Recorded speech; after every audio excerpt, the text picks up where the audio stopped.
అందరికీ శుభోదయం. నా పేరు మోక్షిత. నేను 4వ తరగతి చదువుతున్నాను. అందరికీ స్వాతంత్ర దినోత్సవ శుభాకాంక్షలు.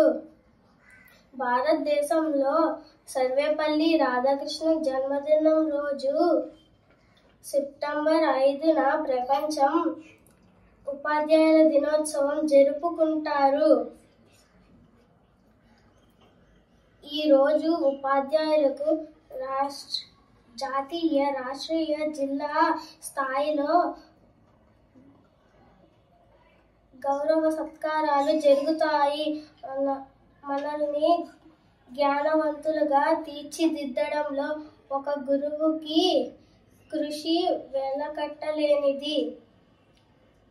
టీచర్స్ డే అనేది ప్రతి విద్యార్థికి ఎంతో ముఖ్యమైన రోజు. ప్రతి విద్యార్థి తమ ఉపాధ్యాయులకు సత్కరించి వారి ఆశీస్సులు పొందుతారు. ధన్యవాదాలు. Happy teachers day.